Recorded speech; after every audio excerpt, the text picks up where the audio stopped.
All right. Well, it is about the midway point through our board and train with your dog, and want to get some information to you. So I've made this video to give you some information on what we're doing, what we're going to be doing the rest of the time. I'm sure now about the halfway point, you're missing your pup, wondering how things are going, and wondering what things are going to be like when they come home. So I wanted to give you some information and hopefully help you prepare for the very exciting time when your doggy comes home. So halfway through. So let's talk about it. So let's talk about the value of board and train. Why do we do them? So board and train brings a lot to your dog's life. The number one thing that it brings is structure to your life.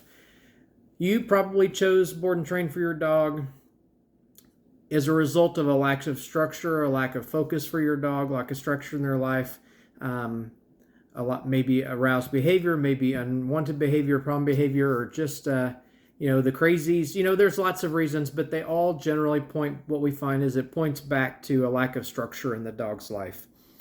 So the value board and train, so we provide a lot of structure while they're here. They get a lot of downtime. They get a lot of time to rest and soak in what they're learning. They get kind of a reset for life. Things can get chaotic, and a lot of families try everything they know. They do their absolute best to get their dog behaving the way they want to. And sometimes it's really good for the dog to get a reset and the families to get a reset, to be honest. And it's a very immersive training situation here.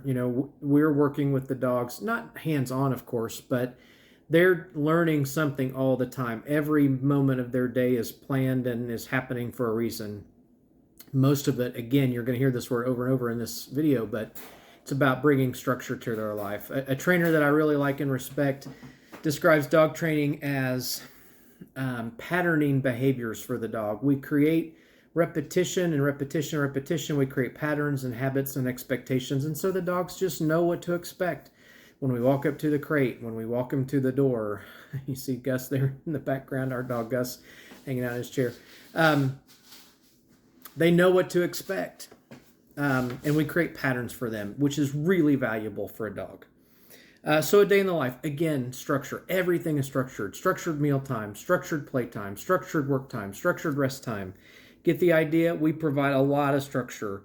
They're learning a lot of new skills. They're learning good leash manners. They're learning how to come when called. They're learning how to walk politely. They're learning how to leave stuff alone that's none of their business.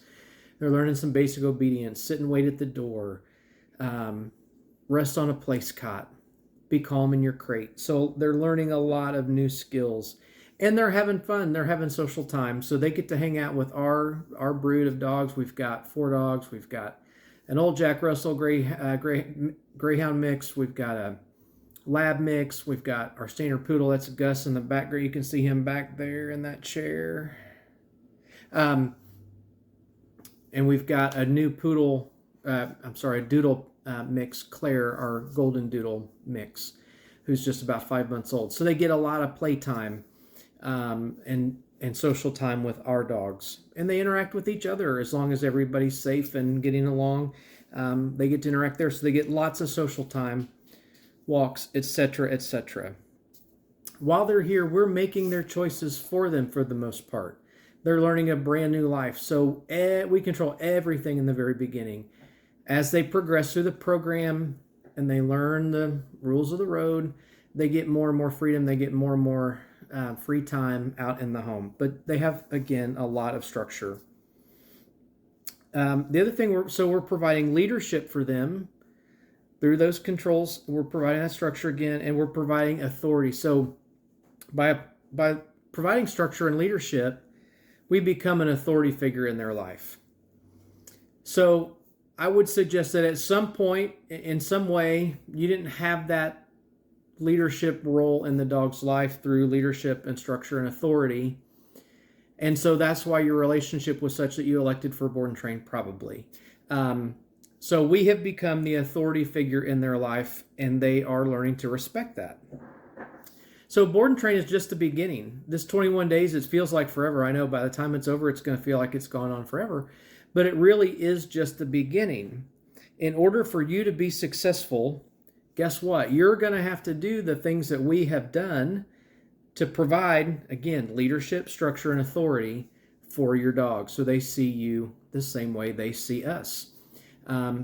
People will ask us, well, the dog acts different for you than he acts for me. Why is that? Well, again, we are that authority figure in their life. So I'll give you an analogy. If you're driving down the highway and you see a state trooper pulled over on the side of the road and he flips his lights on and he waves to you to pull over, you're probably going to pull over because he represents an authority in your life. And if he says do something, you're going to do it. Well, if you're driving down the highway and you see me in my Ford Escape pulled over on the side of the road and I got my blinkers on and I'm standing outside and I wave for you to pull over, you're probably going to think I'm nutso and you're going to keep driving, right? Because I don't represent an authority figure in your life. I would submit to you that probably to your dog, I'm the state trooper and you're not. So in the beginning, you got to become the state trooper in your dog's life. Okay, you've got to provide that authority for them so they know that when you say sit, you mean sit.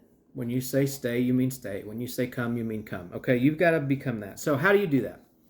Well, we're going to send you home. On our go home sessions, we'll talk about this extensively, and I'll have some resources for you. But we're going to give you a 14-day plan to follow, and it's going to look an awful lot like what board and train looked like. That's by design. It would be very easy for you to get your dog home and say, oh, we've missed you, and it's been so long since you've been here, and I know it was hard, and it was boring, and et cetera, et cetera, et cetera. So let's just have fun. Let's just spend a couple of weeks and just have fun, and let's just not have a bunch of rules while you're home. That's an easy mistake to make, and folks make it all the time. I'm going to really encourage you not to let that happen. We're going to give you a very specific 14-day plan. We'll talk about it extensively at our go-home sessions. But I need you to follow that as closely as humanly possible. So your dog knows that you know what Jennifer and I know, okay? So the rules are the same. So it's as consistent and seamless a transition as possible, okay? As you work through that program and they are successful and they're making good choices, then they get some freedom. Look, there's Gus hanging out in a chair, not in a crate, not in a place cot, not on a leash, okay? He knows the rules. If I need something from him and I ask him for something, he's going to do it for me. If I were to call Gus to come to me, he would come to me. If I told him to get out of the chair, he'd get out of the chair. If I asked him to do something, he would do it because since he's showing me those behaviors, he gets that level of freedom. Your dog can do the same, but not on day one when they come home, okay? Structure, leadership leads to authority. I really need you to understand that and understand that that comes through executing that 14-day plan. We are here for you and ongoing support. We've talked about this. We'll continue to talk about it because it's so important. Remember, again, board and train is the beginning. It's not the end, okay?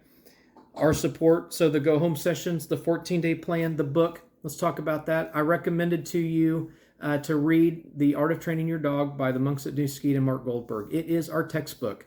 It is what we use. It's the foundation for our training plan. We've adapted everything that we do to go along with that book to make life easy for you when you come home. The 14-day plan will refer to those lessons explicitly. So it's important that you begin to read that book and understand it. The front half of the book is a whole bunch about why we do what we do. I'd love for you to read that and understand it, but it's not essential.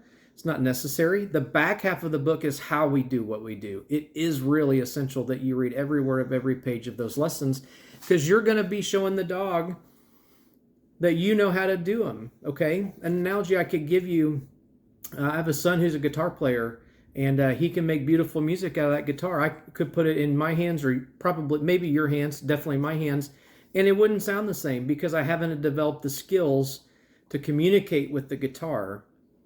You need to develop the skills to communicate with the leash, the e-collar, the remote, all those things with your dog so they understand. So we are a partnership with the dog. Mark Goldberg, the co-author of that book, says that dog training is like a partnership between you and your dog. You just happen to be the senior partner and you're calling the shots. We need to lead them to good behavior, reward them when they do what we want, interrupt unwanted behavior that they offer, and lead them back to good behavior so we can reward the things that we want.